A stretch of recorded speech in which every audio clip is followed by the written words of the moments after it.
tal, amigas y amigos? Muy pero muy buenos días y gracias por escuchar Resonancias de Fe. Hoy en la sección Cultura y Fe platicaremos sobre el evangelista San Marcos. En nuestra sección infantil, el cuento Faltan 3. Los papás del pequeño Javier aprovecharon el fin de semana para visitar a unos amigos que vivían en el campo. Mientras viajaban en el auto, sus papás les dijeron: Esa narración nos permitirá comprender mejor el evangelio de hoy. Yo soy el buen pastor.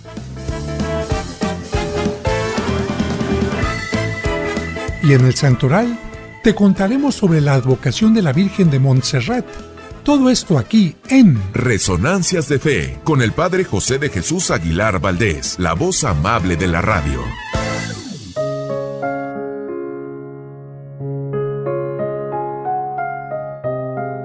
Enamorarse a tiempo.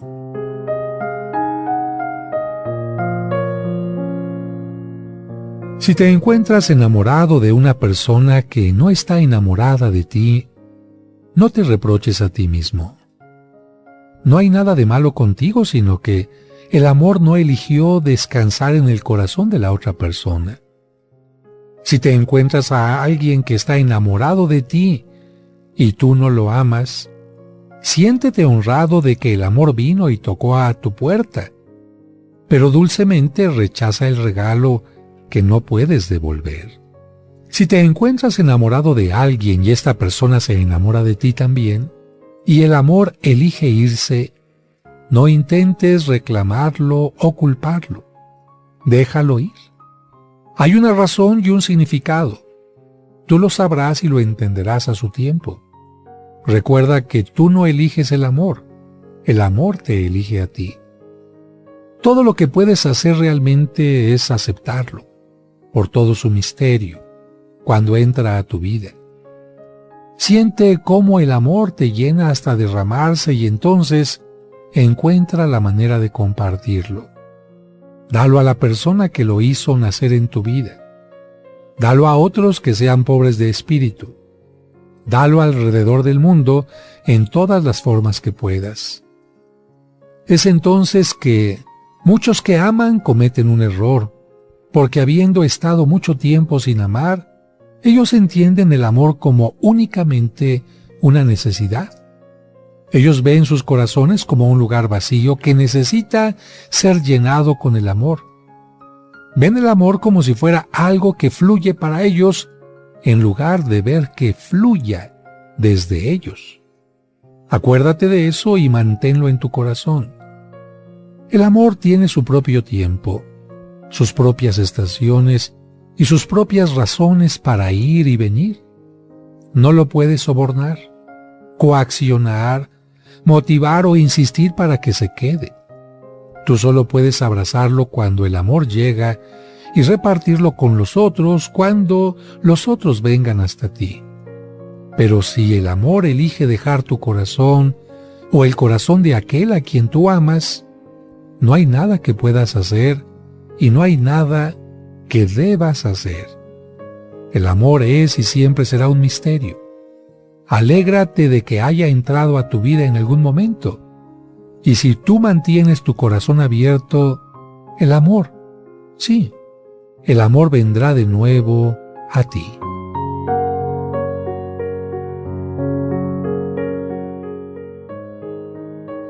Resonancias de Fe, con el Padre José de Jesús Aguilar Valdés, la voz amable de la radio.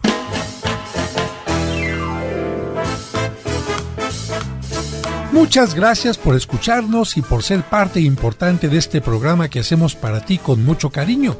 Y como cada domingo le agradecemos a Dios por el don de la vida y le pedimos por ti y por cada uno de los tuyos, especialmente por los enfermitos o por quienes pasan por algún mal momento. Que Dios les llene de bendiciones. Y además de agradecer tu atención, quiero agradecer la presencia de mis colaboradores en la producción, Sergio Enríquez Morín, y compartiendo micrófonos, David Chávez, Raúl Mauricio Hernández y Salvador Romero.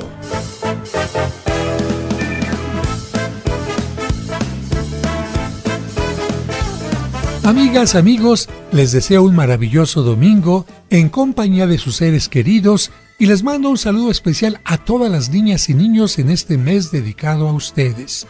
También un saludo a quienes en Estados Unidos o en México están en su tráiler, en su camión, en su camioneta, en su auto, prestando un servicio. Le pido a Dios que les bendiga y que lleguen con bien a su meta. Y recuerden, hay que recomendar este programa para que quienes manejan a esta hora también sientan nuestra compañía y sientan una resonancia de fe y del amor de Dios en su vida. Al final del programa les diré los teléfonos de la parroquia de San Cosme por si quieren adquirir alguno de mis libros, anotar a sus mamás, pedir información para las misas gregorianas del mes de mayo y también para informes sobre los horarios en este año santo de la parroquia. Pero por lo pronto, ¿qué es lo que están esperando los niños? ¿Qué es lo que les gusta también a los adultos para entender el Evangelio? El cuento. De tal manera que en este momento nos vamos inmediatamente al cuento. Es momento de escuchar el cuento para entender el Evangelio, escrito por el Padre José.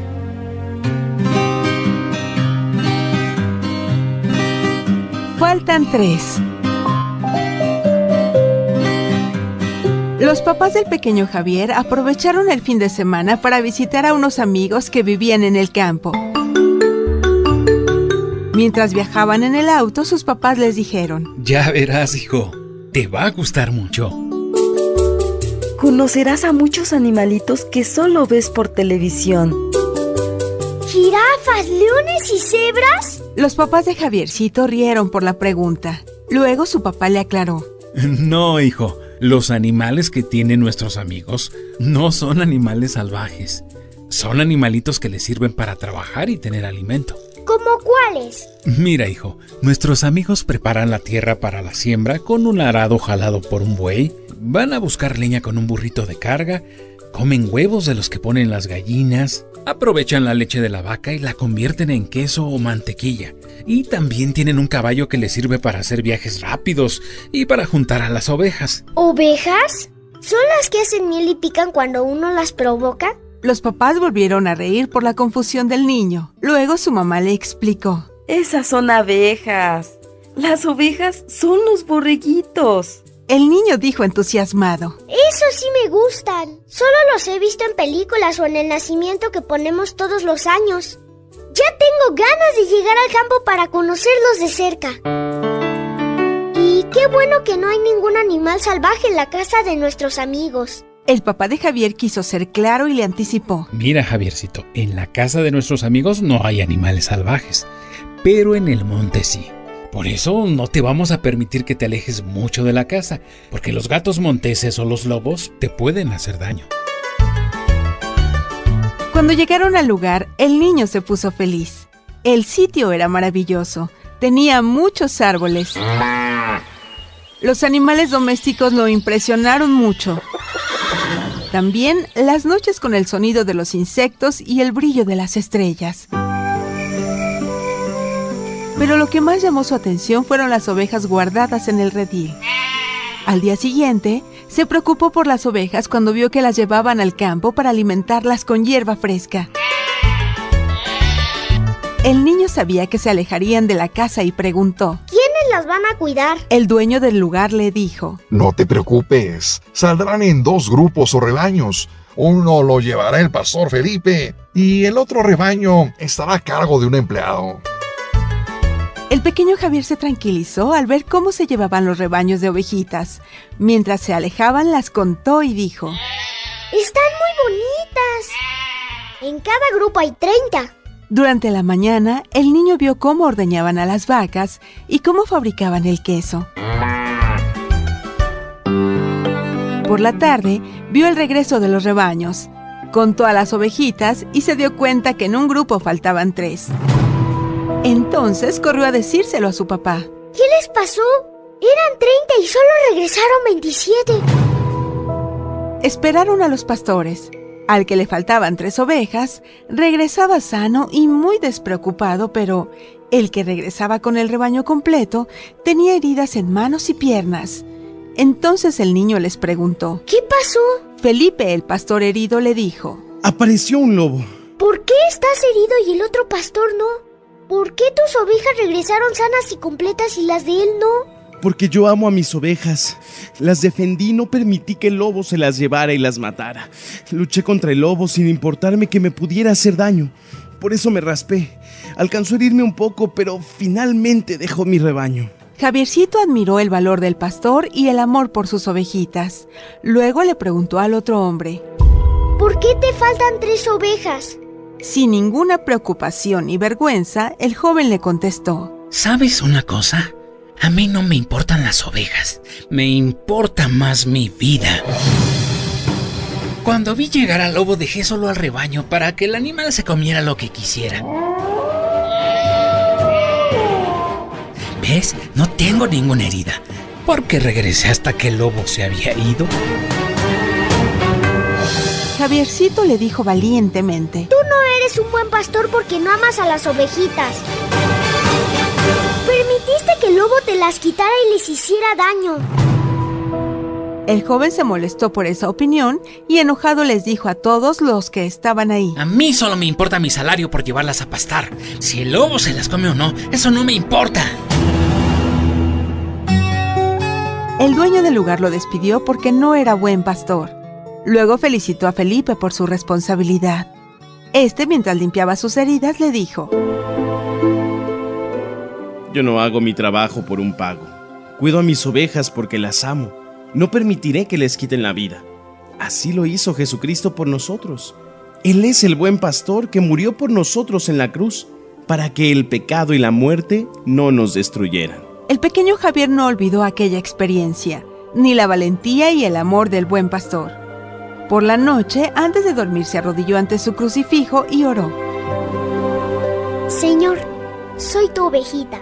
Te doy gracias porque diste la vida por mí. No dejes que el mal me haga daño y haz que siempre esté en tu rebaño. Amén.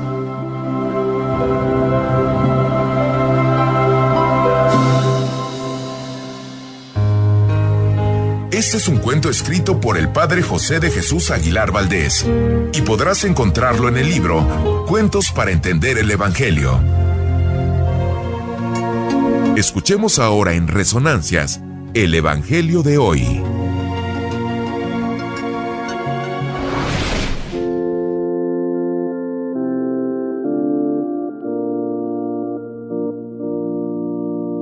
El Evangelio que se escucha hoy en todo el mundo está tomado del capítulo 10 de San Juan, versículos 11 al 18, y dice así: En aquel tiempo, Jesús dijo a los fariseos: Yo soy el buen pastor.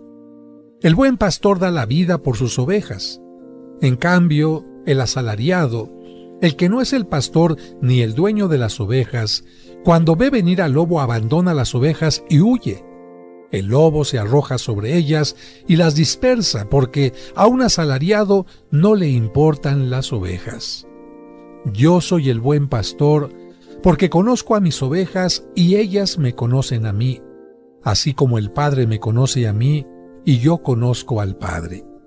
Yo doy la vida por mis ovejas. Tengo además otras ovejas que no son de este redil, y es necesario que las traiga también a ellas. Escucharán mi voz, y habrá un solo rebaño y un solo pastor. El Padre me ama porque doy mi vida para volverla a tomar. Nadie me la quita. Yo la doy porque quiero. Tengo poder para darla, y lo tengo también para volverla a tomar. Este es el mandato que he recibido de mi Padre.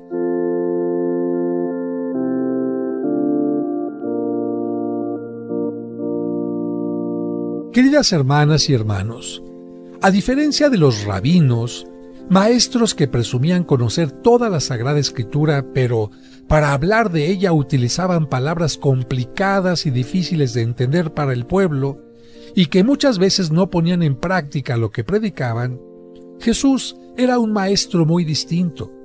En primer lugar, era un maestro cercano a toda la gente, especialmente a los más sencillos, a los pobres, viudas o huérfanos, que todos consideraban gente sin valor.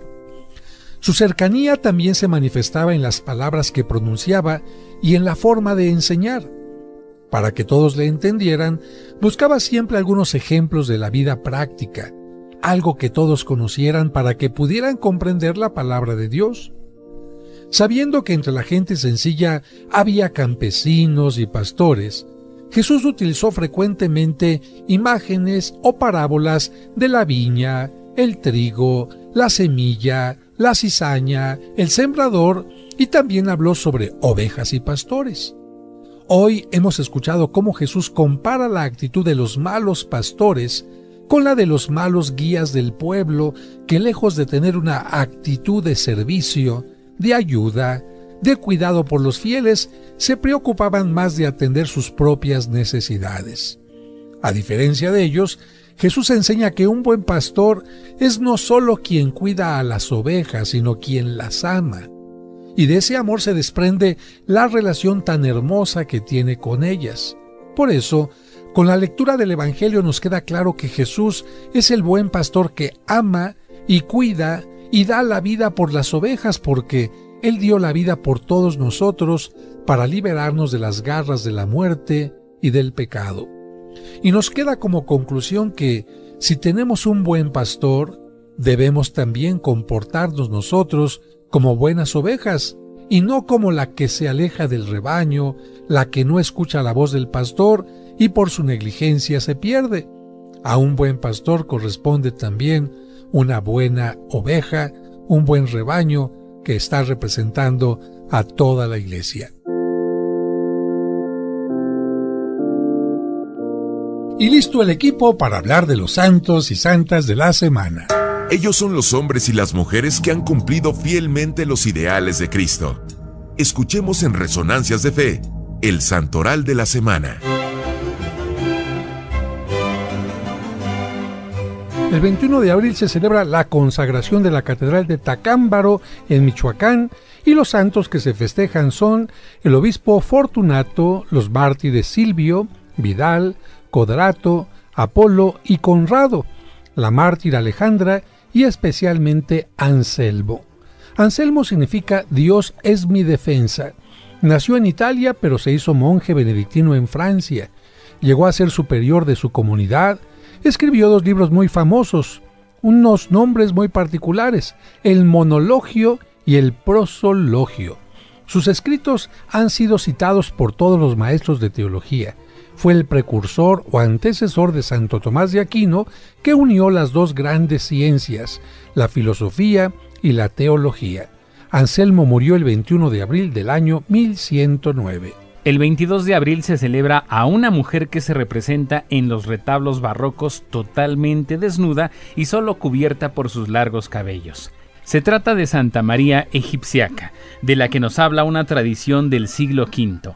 Esta tradición menciona que un santo sacerdote llamado Zósimo, después de haber pasado muchos años de monje en un convento de Palestina, decidió ir a terminar sus días en el desierto de Judá, junto al río Jordán, y que un día vio por allí una figura humana que más parecía un esqueleto que una persona.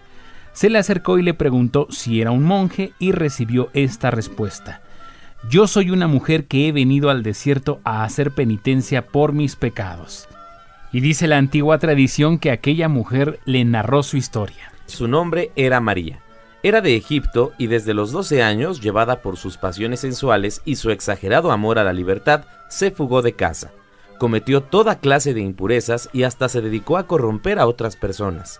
Cierto día, más por curiosidad que por convicción, se unió a un grupo de peregrinos que de Egipto iban al Santo Sepulcro de Jerusalén. Pero ella no iba a rezar, sino a divertirse y a pasear. Pero allí tendría una experiencia muy fuerte. Pero fíjense muy bien, cuando llegaron al Santo Sepulcro, mientras los demás estaban fervorosos a rezar, ella sintió que en la puerta del templo una mano la detenía con gran fuerza y la hacía a un lado. Esto le sucedió 3 veces, y cada vez que trataba de entrar al templo, escuchaba una voz que le decía: «No eres digna de entrar en este sitio sagrado, porque vives esclavizada al pecado». María se puso a llorar, pero de pronto levantó los ojos y vio cerca de la entrada una imagen de la Virgen María que parecía mirarla con gran cariño y compasión.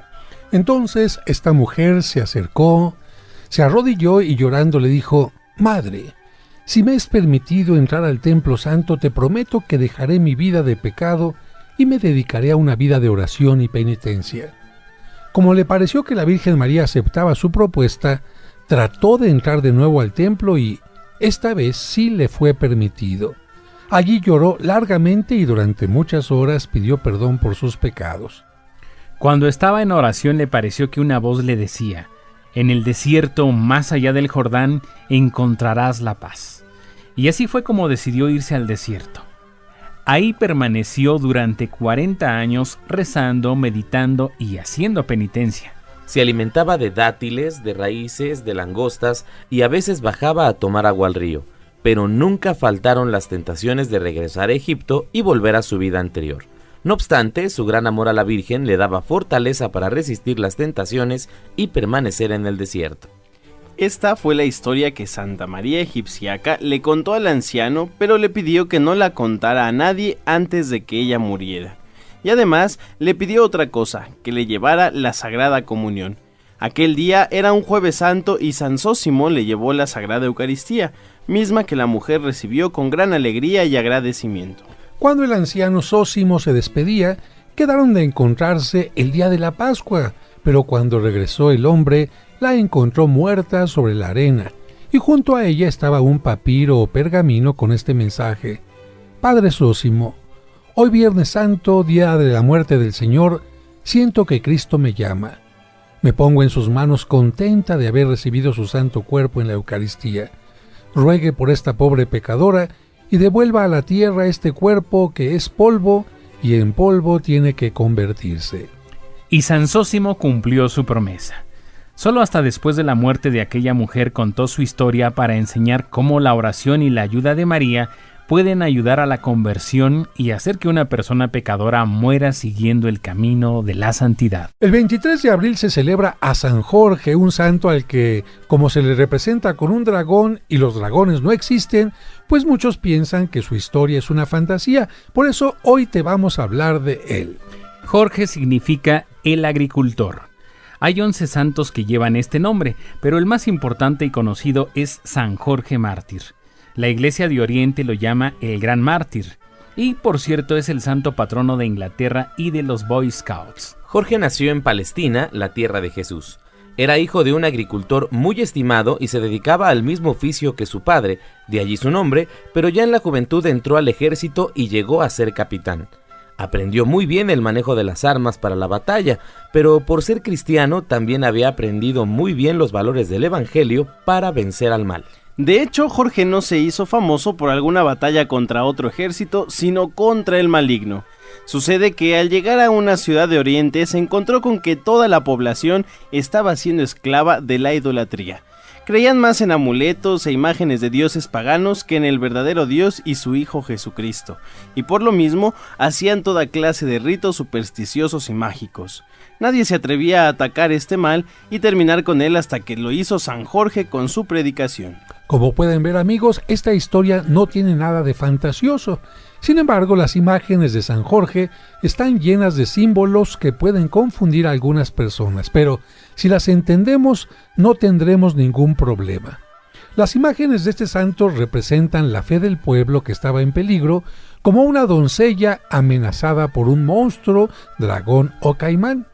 Este ser simbólico representa a la idolatría vencida por San Jorge, y para indicar la fuerza de la predicación del santo, a él se le representa montando un caballo blanco. La espada que lleva en la mano representa la palabra de Dios y su armadura, la fe. En aquellos años, el emperador romano Diocleciano prohibió el cristianismo y ordenó que quienes no adoraron a los ídolos romanos fueran sentenciados a la pena de muerte. San Jorge se opuso y fue martirizado en el año 303. Como ya habíamos mencionado, San Jorge es patrono de Inglaterra, de los soldados, de los Boy Scouts y protector contra los animales ponzoñosos.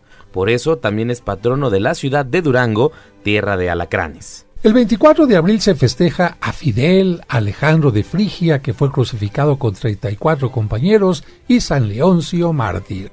El 26 de abril se celebra a Nuestra Señora del Buen Consejo, a los papas Cleto y Marcelino y a Basileo, obispo mártir. El día 27 de abril se celebra a la Virgen de Montserrat, que se venera precisamente en un monte cercano a Barcelona. Como el monte tiene forma de sierra, se le llama Montserrat.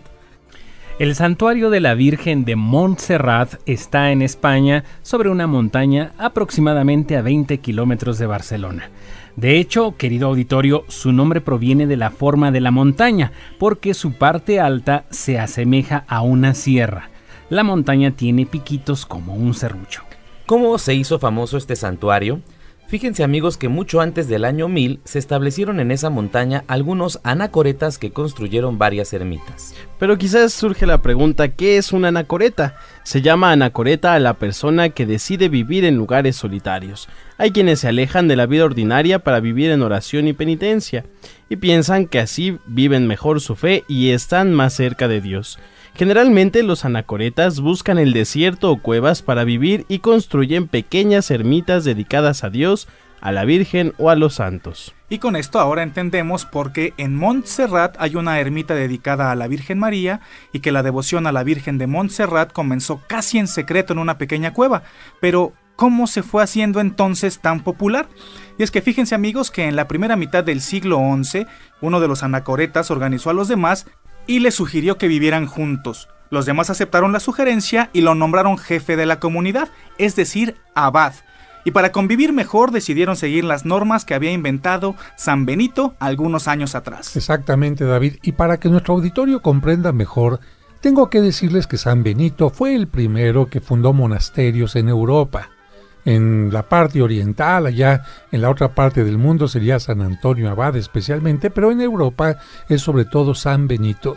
Y este hombre pensó que en los monasterios los religiosos podían perder el equilibrio y dedicarse únicamente a trabajar o únicamente a rezar. Por eso inventó la principal regla. En latín se dice ora et labora y se puede traducir al español por haz oración y trabaja. Así los monjes aprendieron a equilibrar su vida de trabajo con la oración. Hay que recordar que San Benito vivió en el siglo IV y no obstante, después de que él murió, a lo largo de los años han sido muchas comunidades las que han seguido su norma y por lo tanto a estas comunidades se les llama también comunidades de benedictinos. Entre los trabajos que hacían los monjes benedictinos estaba el de cultivar la tierra, tallar la madera y extraer medicamentos de las plantas. Sus conocimientos les permitieron tener cosechas mejores, hacer trabajos artísticos y crear un sinfín de medicinas. Esto hizo que la gente comenzara a subir al monasterio para aprender nuevos métodos de cultivo y, sobre todo, para buscar solución a sus enfermedades. Toda la gente que subía a la montaña quedaba maravillada por la Virgen de Montserrat. En el siglo XII comenzó a ser muy venerada y comenzaron a realizarse milagros en el lugar. Fueron tantos que el Papa León XIII la declaró patrona de toda aquella región, la región de Cataluña. Con estas explicaciones, estoy seguro que nuestros amigos radioescuchas ya entendieron por qué se le llama de Montserrat el Monte Sierra, pero estarán ansiosos de saber cómo es la imagen y cómo llegó al lugar. Bueno, pues yo les voy a hablar de su descubrimiento. Si se descubrió significa que ya estaba en un lugar y que por alguna razón había permanecido oculta. Para que entiendan mejor esto les comento que durante muchos años España fue conquistada por los musulmanes. Ellos destruían los templos católicos y hacían pedazos sus imágenes. Para evitar que algunas imágenes cayeran en sus manos, muchos cristianos las llevaban consigo y las escondían en donde podían, cuevas, pozos y árboles. Es por eso que después se descubrieron imágenes de la Virgen en muchos de estos sitios. Y ahora vamos a recordar cómo se descubrió la imagen de Montserrat, David. Claro que sí, esto comenzó en el año 880, cuando un sábado por la tarde, un grupo de pastores vieron descender del cielo una fuerte luz acompañada por una suave música de trinos de pajarillos. Se les hizo extraño, pero no lo comentaron con nadie. Sin embargo, el sábado siguiente tuvieron la misma visión, por lo que fueron a decírselo al párroco del lugar. El sacerdote les acompañó el siguiente sábado y como comprobó que no mentían, lo comentó con el obispo. Cuando el obispo se enteró de la noticia, pensó que aquella podría ser una señal del cielo y organizó una visita al lugar. Subieron todos a lo alto de la montaña y encontraron una cueva de la que salían cantos y resplandores. Con cierto miedo y curiosidad se acercaron y entraron. En su interior había muchos pajarillos que revoloteaban y cantaban. Y en el fondo estaba la imagen de la Virgen. Todos se quedaron admirados y se preguntaban cómo habría llegado hasta el lugar. El obispo ordenó que la imagen fuera llevada en procesión a Manresa, la ciudad más cercana, y en ese momento pasó algo muy curioso. ¿Qué es lo que sucedió? Miren, los hombres quisieron levantar la imagen, pero por más intentos que hicieron, no pudieron. Esta se ponía tan pesada que era imposible moverla. El obispo interpretó este fenómeno como el deseo de la Virgen de quedarse en aquel lugar. Entonces ordenó que se le construyera una ermita exactamente en el sitio donde la encontraron. Aquella ermita fue la que originó que los anacoretas comenzaran a acercarse al lugar, y el mismo sitio de la ermita fue el que los benedictinos eligieron para construir su monasterio. Padre, estoy seguro que nuestros amigos están felices de conocer esa historia, pero se están preguntando ¿cómo es la Virgen de Montserrat? Pues mira, la mejor manera de conocerla es verla, porque al contemplarla se ve un cierto encanto inexplicable. Y como David y yo hemos tenido la oportunidad, la fortuna de estar en ese santuario, vamos a tratar de describirla. Bueno, vamos a empezar por decir que esta imagen está hecha de madera. Mide poco menos de 1 metro, exactamente 95 centímetros. La Virgen está sentada y con el niño Jesús en su regazo. Como pueden ver, es una imagen pequeña relativamente, como para que no hubieran podido cargarla los hombres en su intento de llevarla a otro lugar. Ambos, tanto la Virgen como el niño que está sentado en su regazo, tienen una corona sobre su cabeza. Ella, la Virgen, tiene figura esbelta, cara alargada, delicada expresión, túnica y manto dorados que la verdad son hermosos. Debajo de su corona tiene un velo que cae ligeramente sobre sus hombros. El velo es dorado, tiene diseños geométricos así como rectangulares, con estrellas, cuadrados y rayas. La mano derecha de la Virgen sostiene una esfera que representa al mundo. Su mano izquierda la extiende hacia adelante con un gesto gracioso, como presentando al niño Jesús. El niño Jesús está vestido de modo similar. Levanta su mano derecha en actitud de bendecir y con la izquierda sostiene un objeto semejante a un cono de pino. La cara y manos de madre e hijo tienen un color entre negro y castaño. Y aquí se tiene que explicar a nuestros queridos radioescuchas que durante la Edad Media se hicieron muchas imágenes de la Virgen María utilizando una madera preciosa que es el ébano. Esta madera es negra y por lo tanto las imágenes son de ese color. Sin embargo, a diferencia de esas, el color de la Virgen de Montserrat se atribuye al hollín de innumerables velas y lámparas ofrecidas en el santuario y a la descomposición del barniz que cubre a la imagen. Esto hace que sus fieles le llamen de cariño a la Virgen de Montserrat la Morenita, la Moreneta. Aunque la escultura tiene ya vestidos integrados, los responsables del santuario la vistieron durante mucho tiempo con los típicos vestidos ampones españoles, semejantes a los que usa la Virgen de San Juan de los Lagos. Solo después de la Guerra Civil Española, allá en el año 1939, se comenzó a exhibir la imagen en su forma original. Quien visita España no puede dejar de visitar Montserrat. Así que si usted tiene la fortuna de viajar hacia Barcelona, el norte de España, pues de ahí, mire, hay trenes, autobuses que le llevan a este lugar maravilloso, donde la vista realmente es increíble en el verano, todo lleno de verdor, y en el invierno, pues todo está totalmente nevado. Pero no hay día en que falten peregrinos a este santuario de Montserrat, en donde estuvimos. ¿Cuándo, David? Estuvimos en septiembre del año pasado, justamente, padre. Hacía un clima muy bonito, muy agradable.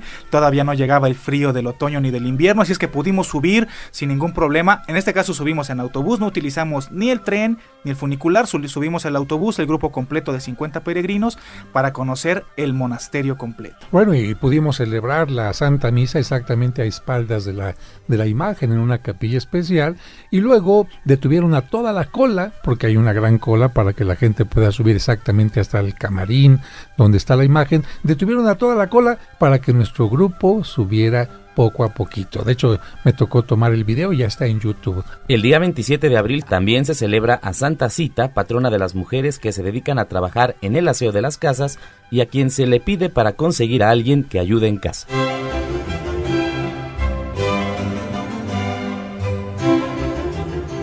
Este fue el Santoral de la Semana, aquí en Resonancias de Fe.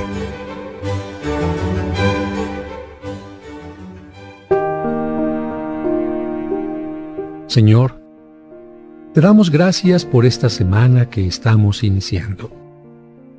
Queremos desde este momento ofrecerte nuestros esfuerzos y trabajos, el amor de las parejas, la inocencia de los niños, la sana inquietud de los jóvenes, la paciencia de los enfermos y el ejemplo de los ancianos. Te pedimos por quienes más necesitan de ti. Acompáñanos, fortalécenos, muéstranos el camino correcto. Danos humildad para reconocer nuestros errores y para perdonar a quienes nos ofenden. Ayúdanos a crear un mundo más justo, a defender al desamparado y a compartir los bienes con que nos bendices. Si en estos días vamos a ser probados, ayúdanos a superar la prueba.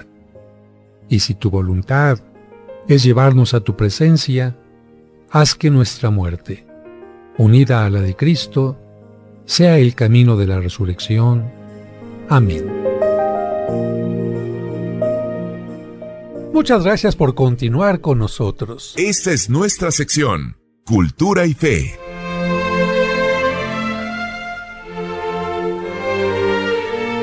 El 25 de abril se celebra a San Marcos el Evangelista, el creador de un nuevo género literario llamado Evangelio, que es una palabra griega que significa buena noticia. Su Evangelio recoge la predicación del apóstol San Pedro, que en una de sus cartas lo llama mi hijo. Por eso se puede considerar que el Evangelio que redactó San Marcos, por inspiración de Dios, es el testamento del pescador, el testimonio escrito de la predicación de Simón, llamado luego Pedro, el pescador de Galilea, que un día, como tú, fue llamado por el Señor para hacerlo pescador de hombres. Es importante mencionar que después de que Cristo resucitó, comenzó a difundirse en forma oral, de boca en boca, todo lo que Él hizo, y así la buena noticia fue divulgándose, pero imaginemos qué hubiera pasado si nadie hubiera escrito esa información. Quizás con el tiempo se hubiera deformado o perdido. Por eso Dios inspiró a 4 personas para que recogieran toda esa información y la pusieran por escrito. De esa manera, los evangelistas pusieron por escrito las tradiciones orales sobre Jesús, lo que los testigos, quienes habían convivido con él, habían visto y oído. ¿Y para qué? Para que cuando los testigos fallecieran, todas las comunidades cristianas pudieran conocer realmente y con fiabilidad lo que Jesús dijo e hizo. Así, después de casi 2000 años, nosotros podemos tener conocimiento claro y verdadero de eso, y lo tendrán también las demás generaciones. Las 4 personas a quienes Dios eligió para que escribieran el Evangelio son Mateo, Marcos, Lucas y Juan, y a los 4 se les considera santos. El más breve de los 4 evangelios es el de San Marcos. Podemos decir que es algo así como un resumen del de San Mateo, aunque omite algunas partes de este y lo completa en otras. Por su parte, el Evangelio de San Mateo, en parte dirigido a los judíos, tiene la intención de presentarles a ellos, a los judíos, a Jesucristo como el Mesías que ellos esperaban y todavía siguen esperando. A diferencia del de Mateo, San Lucas no se dirige a los judíos, sino a los no judíos, a los de origen griego y romano, para presentar a Cristo como el Salvador del que hablaban sus oráculos. San Marcos, en cambio, dirige su evangelio a los romanos para que, en lugar de aceptar que el emperador era el Hijo de Dios, acepten a Cristo como el verdadero Hijo de Dios, y para ello les presenta muchos de los milagros que Jesús realizó. Por eso algunos lo llaman el evangelista de los milagros. Sin embargo, no relata los discursos más largos de Jesús como el Sermón de la Montaña, ni sus discusiones con los fariseos, pues eso no habría impresionado a sus lectores paganos. San Marcos escribió el Evangelio en griego, idioma que manejaba con más facilidad que el latín, pero al mismo tiempo explica en él ciertos usos, costumbres y expresiones propias que utilizaban los judíos. Por eso, podemos encontrar en sus escritos frecuentes helenismos, o sea, derivaciones del griego, y algunas expresiones arameas de origen judío. Aunque el vocabulario del Evangelio de San Marcos sea pobre y restringido, escribe con mucha vivacidad. Dicho de otra manera, con pocas palabras, presenta una narración colorida y pintoresca, buscando transmitir al lector lo que frecuentemente oía de los labios de Pedro. Es como si al leer este Evangelio estuviéramos escuchando predicar a San Pedro. Esto es una maravilla, David. Bueno, y además de escribir su evangelio, él lo transmitía y lo enriquecía en forma oral con grandes y largas predicaciones. Este evangelista predicó en Alejandría, Egipto, y según la tradición ahí fue martirizado. Sus verdugos lo arrastraron por las calles en varias ocasiones y cuando ya se le había levantado toda la piel y lo consideraban muerto, lo metían en un calabozo. Sin embargo, cuando lo buscaban al día siguiente, nos dice la tradición, para que renegara de su fe por el dolor, los verdugos quedaban admirados porque su piel se había regenerado milagrosamente. De hecho, este suceso hizo que surgiera una tradición curiosa. Los zapateros comenzaron a considerar a San Marcos como patrono de su gremio para que les permitiera hacer zapatos cuya piel no se gastara tanto. Y por otra parte, quienes compraban zapatos nuevos lo invocaban para que les duraran más. Los verdugos de San Marcos finalmente le cortaron la cabeza y el mártir fue sepultado en Alejandría. Años más tarde, la ciudad fue ocupada por los musulmanes y los restos del santo estuvieron en peligro de ser destruidos, ya que los musulmanes tenían la costumbre de destruir no solo los templos cristianos, sino también las imágenes o reliquias de los santos. Para evitar su profanación, los cristianos tuvieron una idea un tanto particular. Se les ocurrió sacar el cuerpo de la ciudad, pero como en las salidas había personas que revisaban todo tipo de cargamento, tenían que evitar que se les revisara la carga. Primero pensaron en sobornar a los musulmanes encargados de la revisión, pero cuando se dieron cuenta que sería inútil, se les ocurrió algo muy pero muy extraño.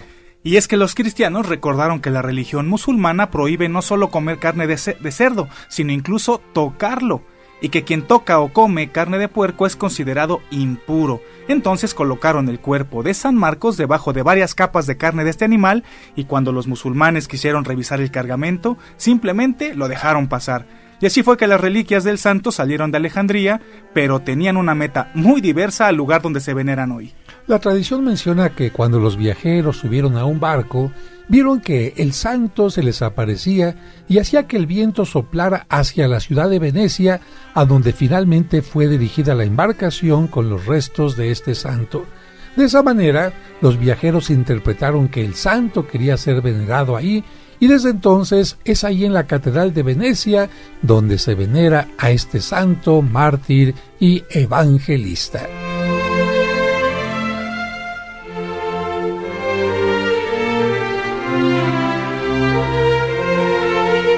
Resonancias de Fe. Amigas, amigos, estamos llegando ya al final de este programa y como siempre hemos aprendido muchas cosas. Dios nos ha recordado que nos ama, nos hemos acercado a una advocación de la Virgen María, la Virgen de Montserrat, y como les dije al principio del programa, les comparto los teléfonos de contacto con la parroquia de los Santos Cosme y Damián, que todos ustedes saben está ubicada en Serapio Rendón número 5, en la colonia San Rafael. Esto a 2 cuadras del Metrobús Revolución o del Metro San Cosme. Si vienes en el Metrobús, te bajas en la estación Revolución y caminas 2 cuadritas hacia el circuito interior y ya llegaste. O si vienes en el metro, te bajas en el Metro San Cosme, caminas 2 cuadritas hacia Insurgentes y ya llegaste. Teléfonos de la parroquia 55 55 66 7744. Lo repito, 55 55 66 7744 y el otro, el alternativo, 55 5705 5939. 55 5705 5939, que también funcionan como WhatsApp, especialmente para pedir información sobre el extracto de agave Mimex que a mí me salvó y sigue fortaleciendo mi salud. Horarios para que les respondan los teléfonos de 9 de la mañana a 7 de la noche en horario corrido, de lunes a domingo, y a veces si parece que no responden es porque tenemos un poco saturadas las líneas. Hay que insistir de 9 de la mañana a 7 de la noche, de lunes a domingo. Les deseo un maravilloso domingo y que Dios les bendiga. Y si vienen a misa de 1:30 a la parroquia, por acá tendré el gusto de saludarlos. Hasta la próxima.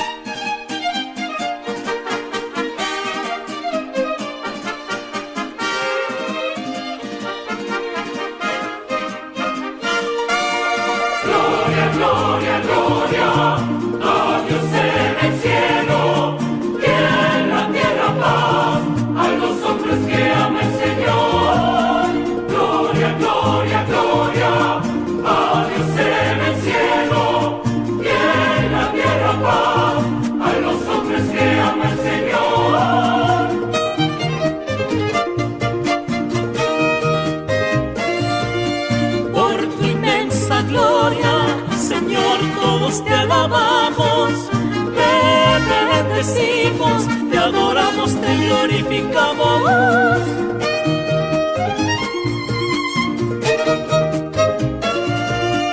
Te damos gracias, Señor Dios Rey Celestial, Dios Padre, Padre, Señor Todopoderoso.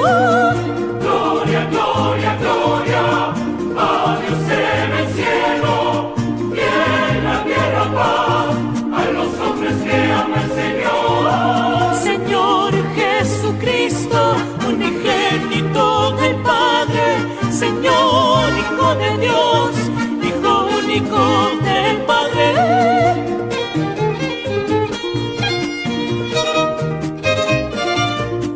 Cordero de Dios, que quitas el pecado, ten piedad de nosotros y atiende a nuestra súplica. Gloria, gloria, gloria a Dios en el cielo y en la tierra paz a los hombres que ama el Señor. Porque tú eres santo, solo tú Jesucristo, Altísimo Señor, Altísimo Señor.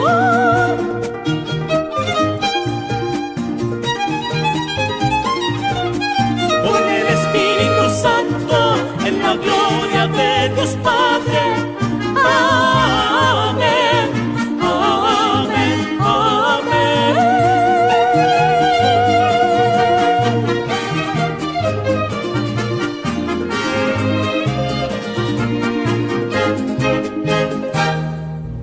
Ahora, tu fe se ha reforzado y tendrás la seguridad y confianza para seguir adelante en la vida.